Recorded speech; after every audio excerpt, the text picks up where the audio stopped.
Hey guys, what's up? Welcome back to the channel. It's Cynicalex, and today we have the patch notes for update 3.3. Now, I want to do these a little bit differently than I usually do them. I don't want to go into super great detail because I want to give you my overview, and we will be able to experience them pretty recently because these patch notes are dropping, and less than 24 hours later we'll be able to dive into the actual patch itself. So it's really not that much time to wait. In addition, if you guys want to get a more detailed look at all of this stuff, you can either look at it on the video while I'm talking, or you can go into the description to read it yourself. You should be familiar by now with where to find the update details, and if you're not, again, it's in the description, links below. So we have new characters, expected characters, and unexpected characters coming to this update. My overall opinion is that this is a mixed bag update, but we'll have to see just how that mixed bag shakes out when we dump everything on the table. So first up, we have Absorbing Man as a new character. He's a combat supervillain, so keep in mind that he may take over Carnage or Sandman's job for Extreme Alliance battle, however unlikely that might be. His leadership is bad, his tier 2 is good, and his skills seem kind of so-so. I was excited to see that he has Reflect on his third skill, but it only reflects 50% to a maximum of 20% of attack. So just not going to do enough damage in return to actually kill people the way that Destroyer's Reflect works, even less so than Luke Cage's Reflect. I'm sure that skill will be leveled up and go up from 20%, but it's not going to go up by very much. I imagine it's only going to go up by 10, maybe 15%. So it's not going to hit 100, 150% most likely. So it's not going to be in that kind of killer range. But if it is, then it's definitely a meaningful, aspect to the character, and he would be more usable in PvP scenarios. Then we have Spider-Man 2099. He is the kind of paywall of the update. He will be available through a BIOS selector, whereas Absorbing Man and Titania are BIOS selector characters. He is a BIOS subscription character. So his leadership is actually quite strong. If the math is correct, it delivers about 45% dodge, which is insane. We have 6% dodge leaderships in the game right now, so that's a bit of a bump from the usual, and that's actually a meaningful amount of dodge. His tier 2 passive has a lot of words and it's complicated, but I think it just isn't very good. It protects him very briefly, and that's all. It's also random, you can't control it, which is never good. His skills, on the other hand, seem pretty good. He's got a lot of webbing, he's got some other kind of tricks, but we'll have to see just how powerful he is. He's probably not going to take Kid Kaiju's place at all. He might not even take Homecoming Spider-Man's place, and we'll talk about why that is in a second, but he'll still be a good PvP character regardless because of the webbing, so we have yet another spider to add to that list of growing threats. Then we have Titania, the last character from this update, the last new character at least, also combat supervillain, so also eligible to take Sandman or Carnage's place potentially.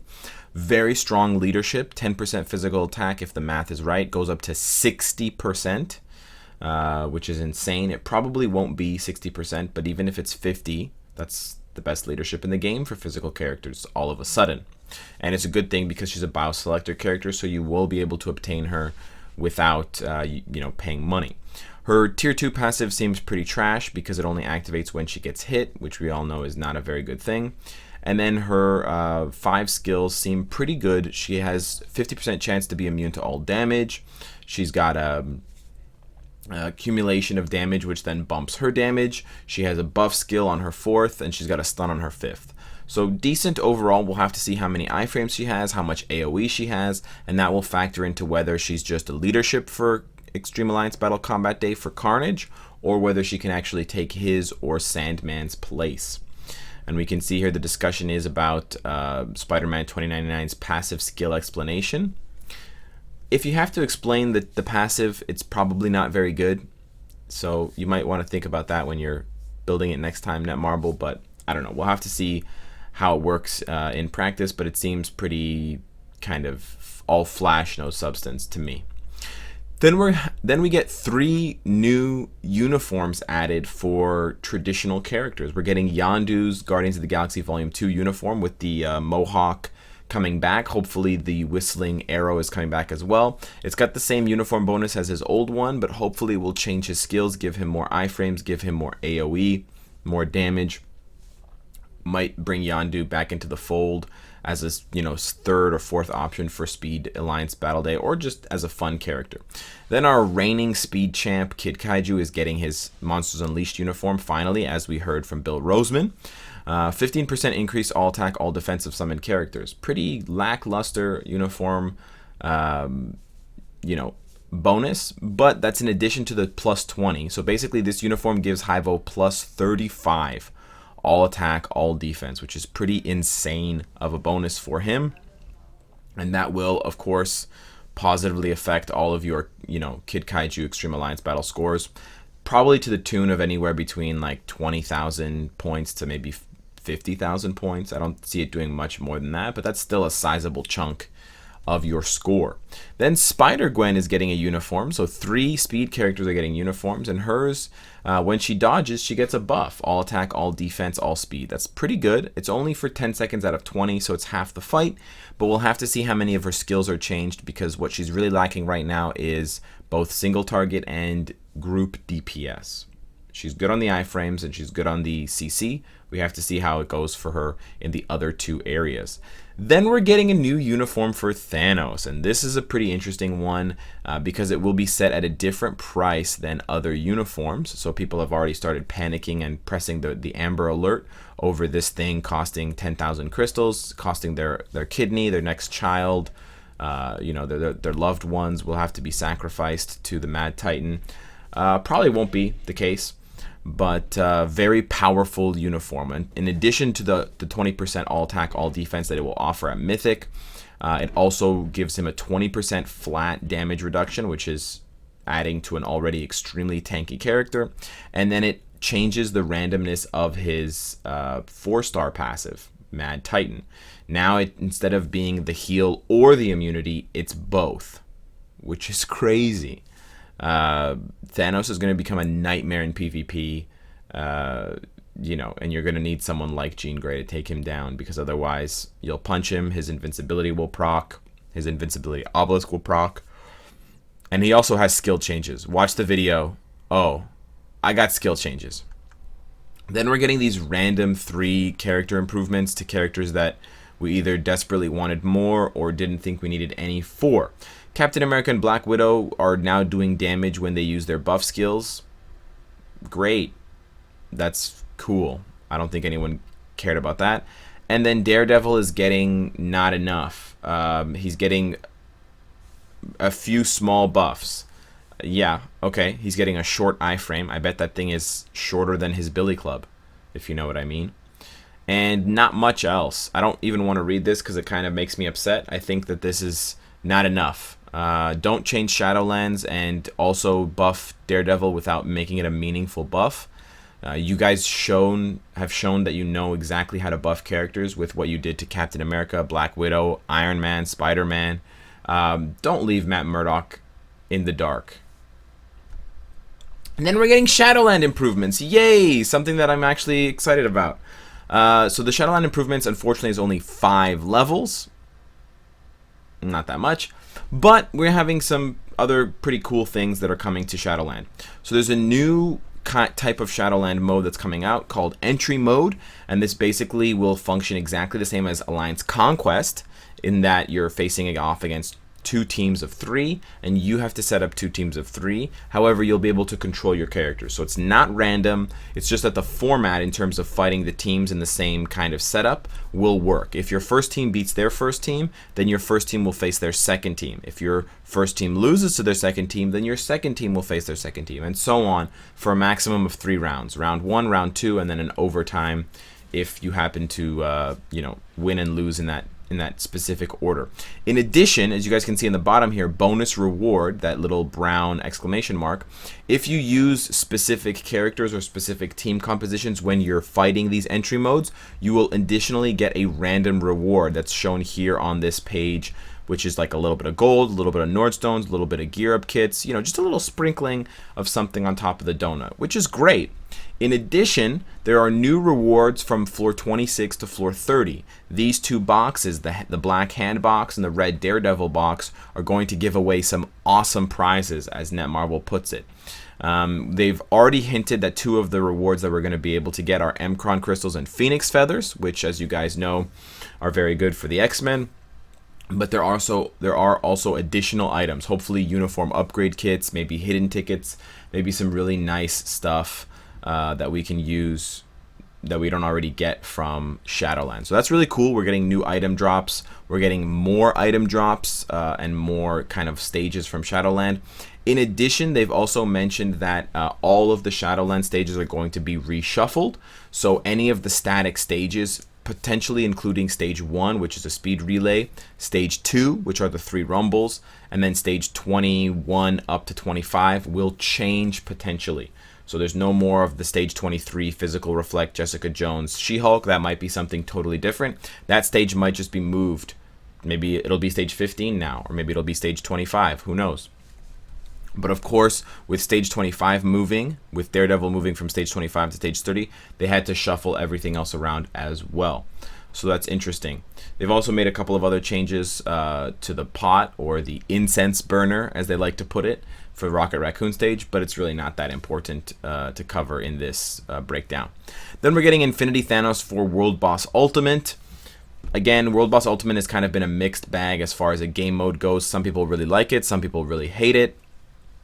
We'll have to see just how difficult it is and just how creative the developers will get or have gotten with the skill rotation. If it's just a repeat, if it's just a copy-paste of Infinity Thanos from World Boss with some stat bumps, it's going to be pretty boring. But it does mean at the very least that we don't have to face Ebony Maw 3 times a week. We can only face him once a week if we want, because now the Saturday slot is filled up by Infinity Thanos, which is pretty cool. Then we're getting alliance changes. The alliance changes are not very impactful from a bystander's point of view, but as the alliance leader or as someone who likes to micromanage, this will be great, because on the right side now you're going to be able to see what people are doing. Are they donating?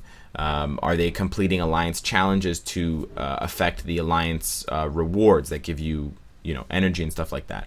So it's just a little bit of information about who's doing what when they're online. So that's pretty cool. That's helpful. And you can now set a minimum level for your alliance applications. So all the level 1 noobs that are applying to the big alliances just will get rejected before they even get there.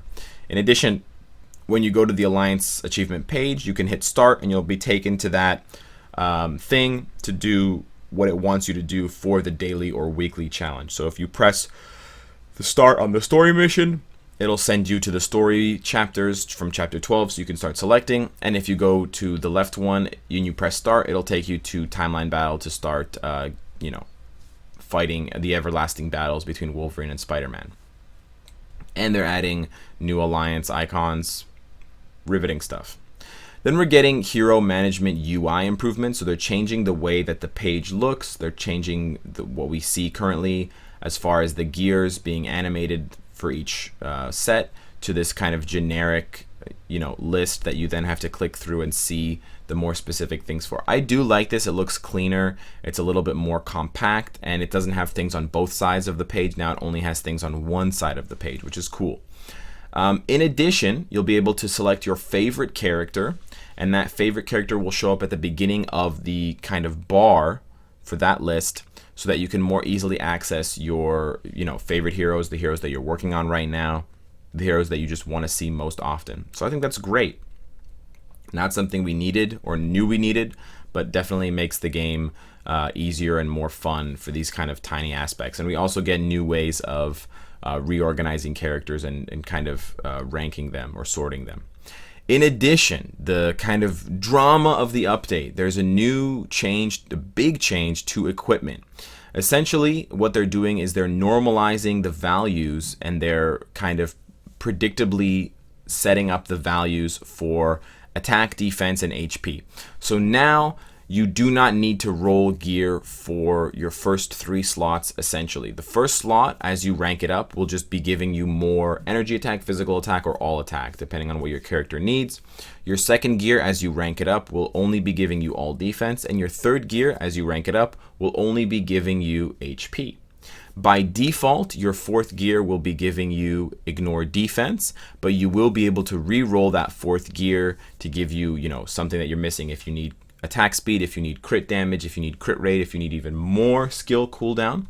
But as a whole, this does reduce the amount of customization that you can give your characters, and I have already seen a lot of veterans complaining that this does, ruin or cause a lot of problems with their Uru setup, their uniform setup, because they've re-rolled these things to very specific levels, and now with this change, it's going to throw everything out of whack, and their character's going to have too much of this or not enough of that. In response, not that long after the update dropped. The update dropped, or the update patch notes dropped. I read them on stream. I went to bed a couple hours later. I woke up a couple hours later, and boom! This was on the front page of Mobarum. So again, you can go and check it out, link below. But essentially, Netmarble responded and they said, hey guys, we're sorry about this problem. We're sorry about the issues that are going to plague veterans and people who have built characters in a specific way. So they're going to be offering free gear rolls for 2 weeks, around 2 weeks. Free means it's 1 gold per gear roll. That's basically free. And they're going to be unequipping all Uru so that we can re-equip them as we see fit in case characters don't, need these stats anymore, potentially, which is insane. So all your Uru are just going to get thrown back into your inventory. What that's going to do for people who have max inventory space, I don't know. We'll have to see. Probably won't affect that many people. And then they're also going to be giving everyone a 6-star physical and energy attack Uru for free. I think this is a pretty good compromise, personally. I think their response time is the best thing about it. I think they should be lauded for how quickly they came up with a solution to the situation and recognized that they were upsetting and affecting negatively a large portion of the player base, especially the veterans who have been, holding down this game for the last 2+ years. So thank you for your response. Whether the response is what the community wants and whether it's enough for the community, we'll have to wait and see. I personally think it will be enough. I think I can make do with these changes, and it will be a lot easier moving forward to re-roll gear for new characters that we get, like Titania, Absorbing Man, and Miguel. It will also be infinitely easier for new players picking up the game to understand gear and to roll them quickly and easily, and also to save gold doing so. So I know that this might be a rough patch for everyone, even with the additional stuff that Netmarble is giving us, but try to see the potential in the long run and why it's beneficial for us to move to this model. We probably should have moved to this model before Uru was even introduced, like 8 months ago. Unfortunately, we didn't. We're in the situation now. Let's try to make the best of it. But I still want to hear your comments below on what you think this is going to mean for you and for the game in general. Then in some good news, ISO 8 changes to Chaotix. Now you're going to be able to control what stat you get on the Chaotic ISO when you roll for it. So the first slot ISO that's Chaotic will dictate the stats. So as you can see here, we have all attack, energy, defense on the first one. And then the second ISO stats just basically get ignored, and it will just copy and paste the ISO, the Chaotic ISO's first stats. This does not work for powerful or amplifying or the blue or the green, which can alternate between all defense or physical energy, etc.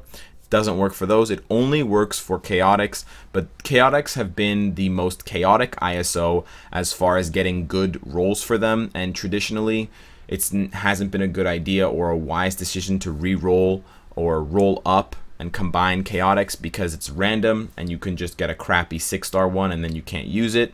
So then you basically just have to wait and get lucky and find a nice 6-star one, and then you can start awakening it, or get a perfectly re-rolled or perfectly rolled awakened one and just praise RNGesus. So this is a lot better. This is going to reward veterans who have been saving these 3-star and up Chaotic ISOs.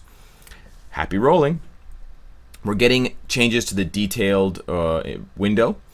Basically, when you have a maxed stat, when a stat is capped, it's going to show in yellow. So this is going to help out new players who don't remember the stat caps, and it's going to give them more information about what they need to fix on their characters, like cooldown duration, which didn't think it could be 0.71, but apparently that is a stat. Then we're getting changes to the UI and to some of the functionality of daily and weekly rewards, challenges, and achievements, which is very cool. I like the way this looks. I don't want to go into too much detail about it. I think it's nice. It looks very sexy. It'll be good for new players because they'll understand it more, and we get an additional 30 crystals per week. Yay! So people will get Magneto faster, or Thanos' new uniform, or whatever. Then we have a whole shitload of other improvements, and this is something that I'm not going to cover in detail, but something that I do want to point out for people who are potentially looking at this update negatively. Netmarble put in a lot of UI changes, a lot of quality of life improvements, and a lot of other improvements into this update that people potentially weren't even asking for in droves. You know, I didn't know that we needed some of these changes, or that I even, you know, was looking for something like a favorite character or stuff like that. But we're getting them, and I think that that content does speak to how they're trying to continually develop the game and polish it, even though the game has seemed to be polished and in a completed state since, you know, update Asgard in January. They're still continuing to do that and still continuing to, you know, buff and shine different parts of it. I know there are still those who will complain about, you know, there's not enough content, there's not enough game modes. You know, everything comes in due time. We did get 5 new stages of Shadowland, and we do have like a whole mess of improvements that I'm not even going to cover, that are improving the game and making it better and easier and more digestible for new players. So I do want to thank them for doing that and you know, making this game easier to jump into, because as we know, it's incredibly complicated if you don't have a lot of help from the get-go. So let me know what you guys think of these patch notes. Let me know what you think of the update and the new characters. If you want to check out my reaction to the new content as it drops, I will be streaming before the update during the maintenance, and as soon as the update goes live, I will also be live on Twitch as usual for a live stream. It won't be 24 hours, but I will be playing for probably about 5 or 6 hours. I'll be getting all the uniforms, I'll be testing all of the new characters, I'll probably tier 2 at least one of the new characters, probably Miguel. But hop on by and, you know, show your support and show up and check it out if you want to see all the new content being handled first by yours truly. Anyways, guys, let me know what you think, and of course, if you like what you see, I hope to see you again tomorrow. Take care.